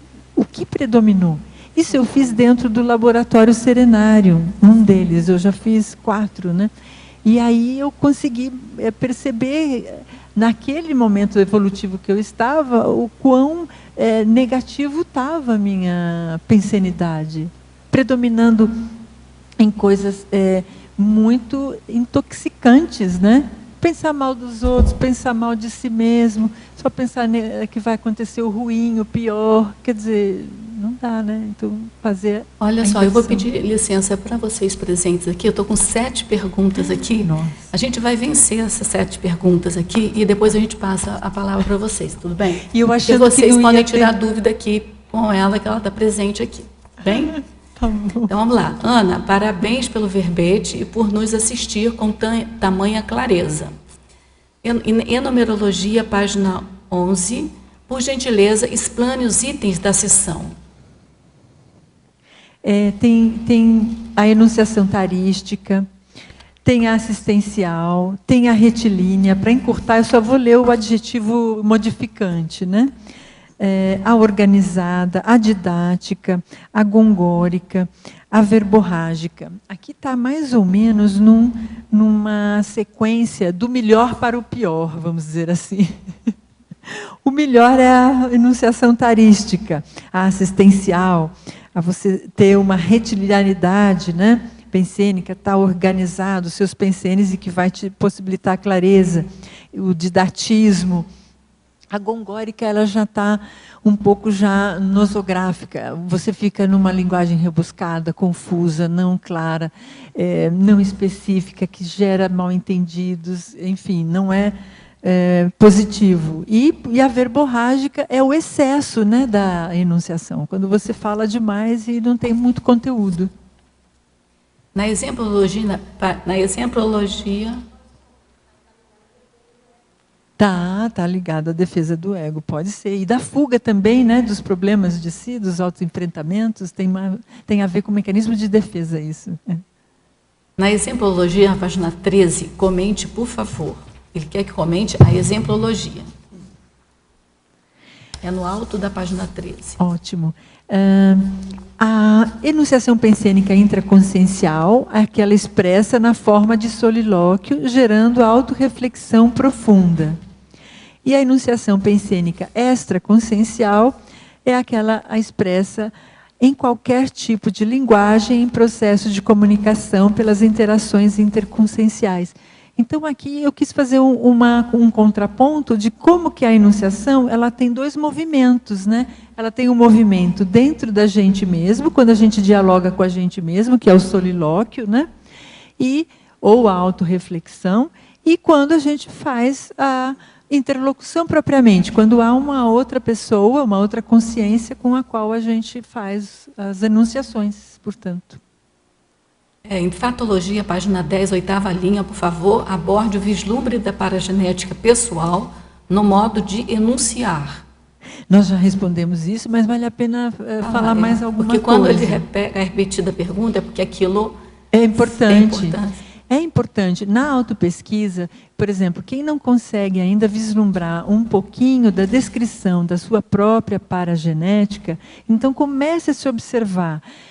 Se observe no espelho, se observe como você fala, pede os feedbacks para os outros, como que você está se expressando, se comunicando, observe o seu modo de se vestir, o seu gestual, procure fazer simulações, treinos de filmagens, você falando, depois veja o videotape, analise cada detalhe de como é a sua manifestação. Aí você vai desconfiar de alguma coisa aí que você já tem de paragenética, né? De outras vidas que você já trouxe nessa e que não é nessa vida que você aprendeu, né? É importante isso. Em parafatologia, página 10, final da primeira linha, gostaria que abordasse as parapercepções das pararepercussões da própria fala no outro. Essa está na fatologia, né? Tá. Não, está na fatologia. Está na fatologia. Parafatologia. Não, parafatologia. Na para. Sim, claro. As parapercepções das pararepercussões da própria fala no outro. Ótimo. Quando você está fazendo uma interlocução, você tem que estar atento ao que você está falando e também às reações do outro. Essas repercussões do outro pode ser do outro mesmo ou das consciências que estão com ele, que estão se manifestando através dele. Olha só que complexo que é o processo, né, da interlocução. A intersubjetividade. Não é? Né? Nossa, é complexo, porque não é só com sim, não é emissor e receptor. Existe um monte de enunciadores que estão com a gente e um monte de receptores que estão na nossa frente. Então, perceber essas repercussões, as reações, as expressões faciais, né, como fica o padrão pensênico, energeticamente a gente percebe, mas descrever em palavras a gente ainda não aprendeu muito bem. Mas a gente entende um pouco, né? Consegue dar uma intuição aí do que está acontecendo, né, no outro. Em efeitologia, página 11, terceira linha, poderia abordar o efeito das extrapolações mentais somáticas? Esse efeito eu acho assim que é o melhor para a gente estar experimentando. Eu vou dar um exemplo só para ajudar a pensar nisso. Quando eu estou escrevendo, eu vivencio e adoro vivenciar os efeitos, né, dessa concentração mental somática. É uma sensação maravilhosa, é muito positiva, parece que tudo fica claro, tudo fica muito límpido, você compreende o mundo, parece que há uma expansão, né, você entende um pouco do cosmos, né, que você acha um mistério, mas aí, de repente, é aquele momento em que você se concentrou mental somaticamente, aquilo reverbera de tal forma muito positiva. A verbetógrafa, vivemos em plena era da hipercomunicação, principalmente via internet, com ações mais audiovisuais que escritas. Haverá mais dificuldade com as enunciações escritas, grafadas pela geração jovem de hoje, no futuro? Poderá haver. Agora, isso vai depender dos investimentos na educação, os problemas sociais todos que aí a gente tem. Porém, eu penso otimista, eu acho que eu sou que nem o professor Valdo. Sempre vai ter circunstâncias, condições, momentos em que vai haver oportunidade de aprendizado, de erudição, de você estar sempre investindo na escrita, porque o livro é perene, e incentivar isso, para que a gente faça isso e contribua para essa holoteca, né, planetária, eu acho assim muito importante. Eu não vejo assim, então, pode ser uma minoria que vai cuidar disso, de ter essa disposição de estar cuidando da escrita com maior intensidade, sim, mas faz parte da evolução, né? Todas as consciências vão desembocar nisso, então não tenho muita preocupação, não. Pode levar milênios, mas vamos chegar lá, eu acho. Hoje temos, infelizmente, muitos analfabetos funcionais. Como reverter este quadro calamitoso? Eu faço assim o meu exercício diário de contribuição para diminuir essa condição muito triste, né, do analfabeto, né, do apedeuta, aqueles que não se interessam sequer por uma leitura mínima, né, de uma revista, de um jornal, de um gibi, nem sequer de um romance simples. Enfim, o que eu posso, eu vou jogando sementinhas para estar contribuindo positivamente para que as pessoas gostem de ler, gostem de estudar e gostem de escrever. Essa é a minha... Eu vou gerar esse holopensene em torno a mim para ver se isso reverbera. A verbetógrafa, comente sobre as enormes diferenças e distâncias que parecem existir entre os micro-universos conscienciais e, principalmente, quando ampliado nessa dimensão pelo restringimento do soma. Sim, entendi a pergunta. Nossa, esse para mim é o desafio, o meu grande... assim, a minha angústia, o conflito íntimo era justamente esse, por isso que eu fui estudar comunicação, para tentar entender esse mistério, né? O que se passa dentro daquela outra consciência? Como é isso? Eu quero entender, eu quero chegar lá dentro e saber o que é que ela está sentindo exatamente. Mas não existe essa exatidão no processo comunicacional, né? Se for pela língua, a gente não tem as palavras suficientes para traduzir isso.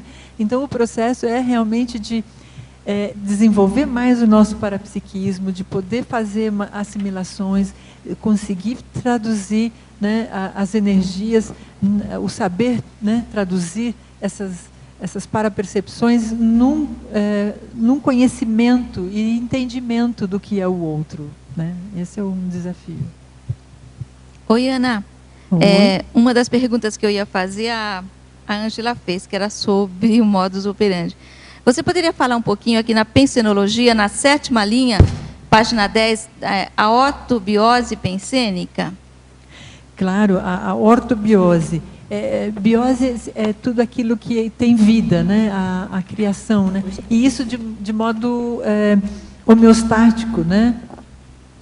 Como que a gente cria, então, dentro de nós uma pensenidade ortopensênica, querer fazer essa gestão e geração de pensenes cada vez mais ortopensênicos. É como se você fosse uma máquina que produz pensenes continuamente e você pudesse pilotar de fato essa máquina que produz pensenes, que é a consciência, né?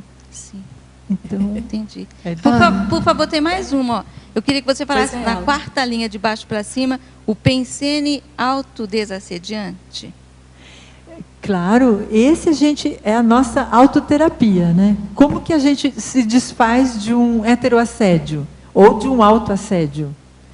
A gente tem que estar lidando com ele, não vai dar para ficar naquilo, né? Você tem que sair daquele processo e criar mecanismos e técnicas ou métodos autodesassediantes, né? Aí a Conscienciologia está recheada já de propostas, né? É só lançar mão aí de várias delas, né? Tem a autoconsciencioterapia, a técnica da autorreflexão de 5 horas, enfim, várias aí.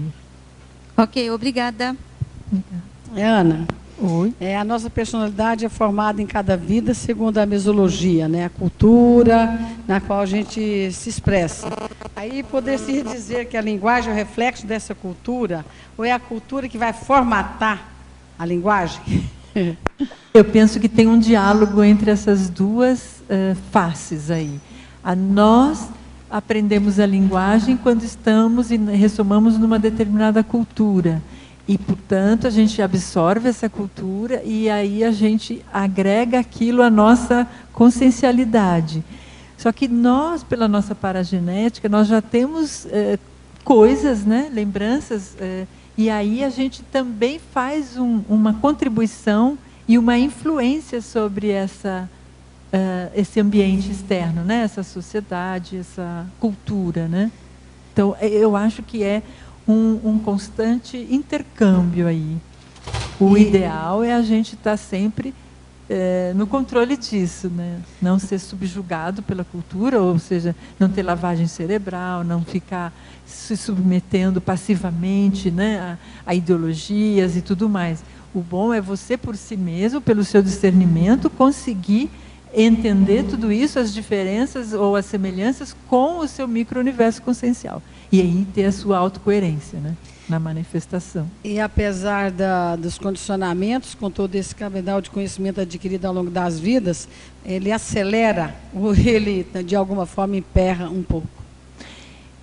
Vai depender do uso. Eu já vi casos de pessoas muito eruditas, mas que não evoluem tão rapidamente. Então, isso é muito pessoal mesmo, né? É o quanto você investe no seu autoconhecimento, na sua autopesquisa, buscando entender onde você está falhando para você evoluir. Porque você pode ter um monte de conhecimento, né, mas não saber fazer uso dele. Então, fica inócuo, né? Oi. Tudo bem? Parabéns por tudo, né? Livro, verbete. Olha só, na pensenologia, na quarta linha de baixo para cima, tem a afásia desestabilizando a capacidade enunciativa. Na verdade, se lê afasia. A palavra é afasia. É uma patologia que você, em geral, adquire por algum acidente, por exemplo, um AVC, um derrame cerebral, que aí a área do cérebro que cuida da linguagem no hemisfério esquerdo, ela é danificada. Então, você perde a sua capacidade de comunicação. O uso da linguagem fica prejudicado. Então, você fica um sujeito afásico. É assim que se diz, né? Então, quando você está afásico, a sua capacidade enunciativa ela fica diminuída, ela não vai estar adequada, você vai falar gaguejando num time diferente, você não vai silabar corretamente, você não vai ter ritmo, você não vai ter domínio sobre a sua linguagem, portanto, né? Então interfere sim a afasia, né? Mas no caso a pessoa pode superar isso? Nem sempre. Dependendo da lesão cerebral que você teve, a medicina atual pode não ter solução para isso. Aí você tem formas terapêuticas de estar se cuidando disso e desenvolvendo e reintegrando-se socialmente, né? Aliás, tem uma equipe muito bacana lá na Unicamp que cuida disso, só sobre afasia, uma equipe multidisciplinar com linguistas, médicos, psicólogos e fonoaudiólogos que fazem em conjunto propostas terapêuticas para a recuperação da linguagem de pessoas afásicas. Ana, outra questão. Quando uma pessoa tem o costume de falar engolindo alguns vocábulos, e às vezes até na escrita, mas o comum é mais verbalmente, o que você sugeriria para que isso melhorasse? Bom, aí nós temos profissionais como, por exemplo, um fonoaudiólogo, pode auxiliar bastante nisso. E um psicopedagogo também treinado e bem informado, né, que tenha uma especialidade nessa linha, pode também auxiliar. Porque aí é uma educação diferenciada que tem que dar para essa criança ou pessoa, né? Ana, a citaciologia, essa primeira frase aí latina, eu queria que se desse uma interpretação mais conscienciológica, né? A expressão latina, de ore tu te judico, pelas tuas palavras sei quem tu és. E eu penso que isso... Nós não tocamos no assunto da análise do discurso, né? Interessante, não, né? Então, agora o nosso tempo está esgotado, a gente só pode responder por ele. Finalizamos. Eu penso que a nossa enunciação, a nossa fala, ela é denunciante.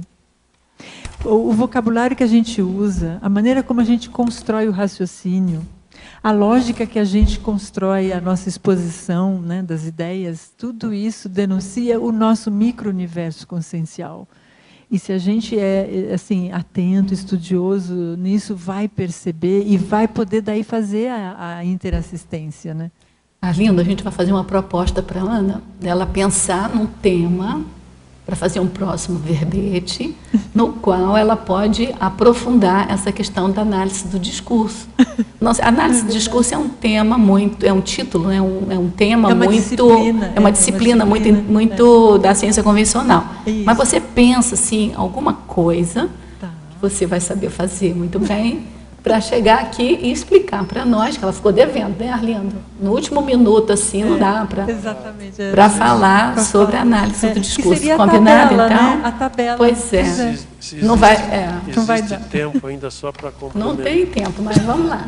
Não, do ponto de vista conscienciológico que eu perguntei, né? Porque aí você está envolvendo energia e outras coisas mais. Então, quando a pessoa fala... Quem é parapsíquico, sei lá, isso que eu queria. Quem é parapsíquico já capta isso. Porém, há parapsíquicos que podem não estar estudando de forma detalhada e profunda, aí não vai abranger todos esses detalhes, porque é riquíssimo esse processo de comunicação, de interlocução. Se você pega todos esses elementos que nós cuidamos aqui, do Pensene, envolvendo aí as energias, nossa, a gente estaria muitas horas aqui falando de uma única enunciação. É infindável. Tudo bem, gente? Olha, é uma pena que a gente já esteja com o nosso tempo esgotado. A gente quer parabenizar 2 vezes a Ana. Ela vai voltar amanhã? Não, mas não é por isso não. Amanhã a gente parabeniza de novo. A gente quer parabenizar 2 vezes, que a gente omitiu lá na introdução, lá na mini bio, a publicação do teu livro, Comunicação Evolutiva nas Interações Conscienciais. Então, a comunidade conscienciológica está parabenizando você. E também pelo belíssimo verbete que você apresentou hoje. Amanhã é outro, parabéns. Mas o de hoje, a gente parabeniza, a gente agradece a sua participação. A gente agradece a participação de todos vocês que contribuíram com o debate, que movimentaram bem o debate de hoje, que foi bastante profícuo. Eu agradeço bastante, né? Eu agradeço bastante. A gente também agradece as pessoas todas que são teletertulianas e que mandaram perguntas, aquelas que também não mandaram, mas contribuíram com o fortalecimento do Aula Pensene para todo esse discurso. Convidamos a todos, tertulianos e teletertulianos, para as próximas tertúlias, inclusive amanhã é a Ana, que vai fazer de novo.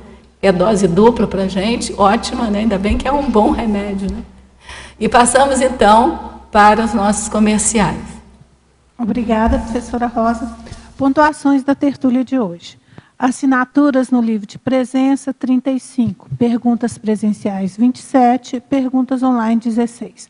Hoje nós teremos os seguintes recados. A Marta Ramiro, sobre a primeira semana paracientífica da Conscienciologia. A Anália Maia, sobre etnia cigana. O Alexandre Daiber, sobre palestras do IPC em Barra Mansa e Niterói. Eliane, sobre cursos técnicas interassistenciais em Florianópolis. E o Fernando, sobre congressamento das ICs. Mas antes, nós teremos o Fernando com os amigos da enciclopédia. Olá, pessoal. Você que quer estudar para a oitava prova da Conscienciologia, que vai ocorrer agora em 8 de dezembro, esse dia 8 de dezembro, exatamente, no domingo de manhã. Ou é um professor que está em formação, ou preparando suas aulas, quer escrever os seus artigos, seu verbete, seu livro, você tem no site do programa Amigos da Enciclopédia excelentes ferramentas para você pesquisar. Você tem a própria enciclopédia, edição 2013, com 2.499 verbetes, que você faz abaixo, o download gratuitamente, como amigo da enciclopédia. Você tem o Holoserver, em que você vai pesquisar, por exemplo, 23 obras da Conscienciologia, inclusive os tratados, tudo num clique só. Você deu um clique e você pesquisa todas essas obras simultaneamente, em menos de 30 segundos, você tem todas as informações que facilitam a tua pesquisa, a tua vida. Você tem agora também a Verbetomática, que é uma nova ferramenta de pesquisa avançada da Enciclopédia da Conscienciologia. Então, são ferramentas excelentes para o pesquisador, que é um privilégio, exclusividade do associado do Programa Amigos. Então, a gente convida você a se associar ao Programa Amigos ou renovar a sua assinatura, que você, além de todos esses benefícios, está contribuindo para a produção da Enciclopédia da Conscienciologia. É muito fácil, basta ligar na recepção do CAEC, no 45 3525 2652, inclusive sábados e domingos, até às 18 horas, e você faz a sua renovação com cartão de crédito em poucos minutos. Ou também, pessoalmente, a recepção do SEC pelo site dos amigos, né, que é o www.enciclopediaconscienciologia.org. Então, você apoia todo esse projeto e tem excelentes benefícios de pesquisa. Obrigado. Boa tarde a todos. Em nome dos Colégios Invisíveis da Conscienciologia e do CAEC, nós queremos convidá-los para a primeira semana paracientífica da Conscienciologia. É um evento inédito que está agendado para julho de 2014, embora as inscrições já estejam abertas. Nesse evento, nós vamos ter o 4º encontro dos Colégios Invisíveis da Conscienciologia, vamos ter o 2º encontro de qualificação da pesquisa conscienciológica, a primeira jornada Cosmovisão da Autopesquisa, e vamos ter também o primeiro simpósio Teáticas da Conscienciologia, com o tema pré-intermissiologia. É um evento imperdível e você pode obter informações pelo telefone 045 3525 2652. Nós aguardamos a sua presença. O telefone, repetindo, é 045 3525 2652. Boa tarde, obrigada. Boa tarde, tertulianos e teletertulianos. Em especial, os teletertulianos de Recife e da região lá do Nordeste. Nós estamos indo para Recife, levando o curso Etnia Cigana. É um curso da ACIP, que vai tratar das origens, da identificação dos trafores, trafares, trafais e do parapsiquismo desse povo cigano. O curso será no próximo sábado. É bom avisar que quem quiser ir aqui de Foz, a Gol e a TAM, né, está em promoção, gente. É só correr lá que vai sair um preço legal e vocês podem passear em Recife e assistir o Etnia Cigana, né, participar do curso. É no próximo sábado, dia 30, das 14 horas às 20h30, no Intercamp. O telefone para informações é código 81 3463-4979 ou informações pelo e-mail contato.recife@intercamp.org. Estamos aguardando vocês lá. Obrigada.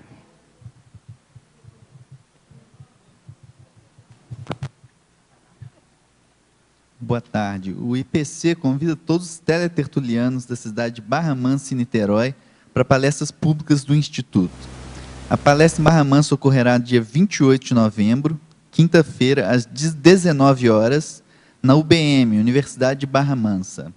A palestra em Niterói será no dia 4 de dezembro, quarta-feira, às 19 horas, no Shopping Tiffany. Mais informações no IPC Rio pelo telefone 21 3153 7574. Obrigado. Olá, boa tarde. O IPC Florianópolis convida a todos para participarem do curso Técnicas Interassistenciais com o professor Frederico Gunning. Esse curso acontecerá nos dias 31 de janeiro, dia 1º e dia 2 de fevereiro de 2014. Então, estão todos convidados, os tertulianos aqui presentes, os teletertulianos.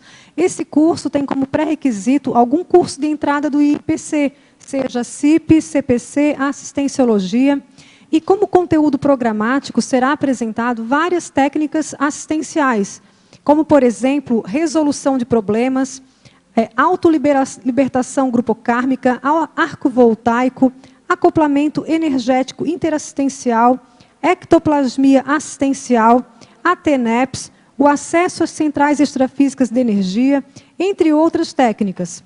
Interessados podem fazer contato com o IPC através do e-mail florianopolis, sem acento, @iipc.org ou no telefone 48 3224 3446.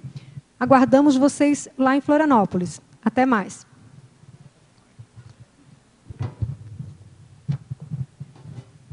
Bom, pessoal, agora o nosso convite é para o 25º Congraçamento das ICs, a grande festa de confraternização dos intermissivistas. Vai ocorrer aqui em Foz do Iguaçu nos dias 6, 7 e 8 de dezembro. Todos estão convidados. Nós teremos uma série de eventos nesses dias. Vai desde um cerimonial de abertura e o jantar de congraçamento aqui em Foz do Iguaçu, no Iguaçu Resort Hotel. Então, são 250 vagas apenas. Então, quem quiser um jantar, procure a sua IC aqui em Foz do Iguaçu ou a recepção do CIAEC e reserve o seu convite para o jantar de congraçamento das ICs. Isso na sexta-feira, no dia 6. E aí, no sábado, nós temos mini tertúlia, temos círculo mental somático, tertúlia e à tarde a exposição das ICs no salão da OIC, que está comemorando 10 anos de existência lá na OIC. E no domingo tem a prova geral de Conscienciologia, tertúlia e a inauguração da primeira fase da Alameda Técnica do Viver do campus da Asimvex. Então, é uma grande festa de encontro do intermissivista e tem uma série de eventos interessantes, todos estão convidados a comparecer. Obrigado.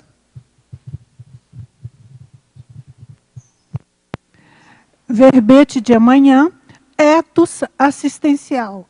Especialidade, assistenciologia, verbetógrafa, professora Ana Seno. Boa tarde a todos e obrigado pela atenção.